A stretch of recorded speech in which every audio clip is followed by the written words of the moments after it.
I was talking with a leader recently who told me she avoids giving feedback because it shows favoritism. Honestly, that floored me. There are things that I see that I share with you sometimes that honestly surprise me.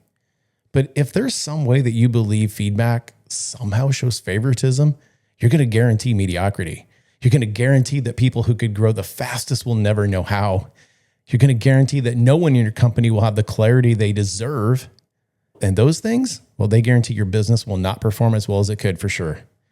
Hey, I'm James, and you're listening to the Leadership in 5 podcast. And this is the 4th of 5 episodes in the It's All Personal series. And this is some vital wisdom to have because excellence always looks operational at first, but when you peel it back, excellence is achieved through people. Now, here's the setup for today's episode. We're talking about feedback, and I just want you to consider this. Feedback isn't just about performance, okay? It's about building the relationship.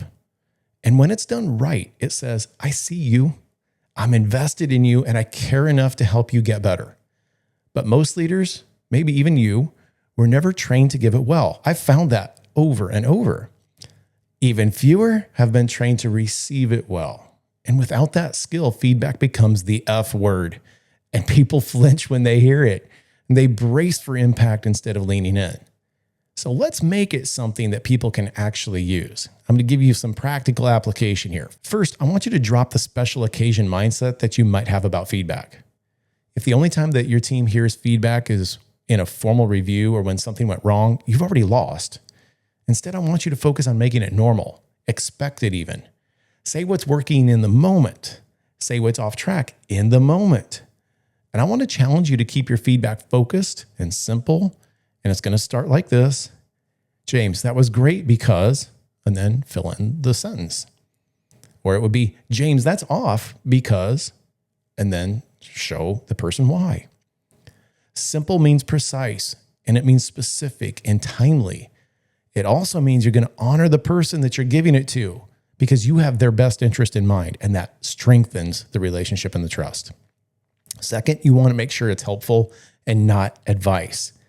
Advice says, here's what I would do.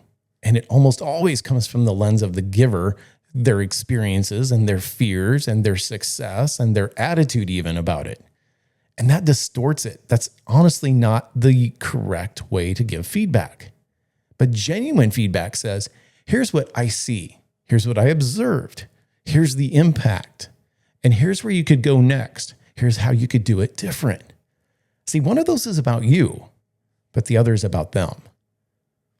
And third, you want to model how to receive it. Man, if you get defensive every time someone points something out, don't expect your team to handle it any better. And when someone gives you a perspective, even if you don't really fully agree with it, show them that you can take it without shutting down or getting defensive or even angry.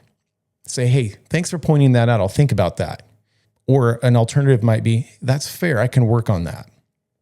I want to leave you with a challenge to apply this week. I want you to ban the word feedback. In fact, I'm going to even have you have a little fun with it. Call it the F word. See what changes. Instead of saying, hey, James, can I give you some feedback? Try something different.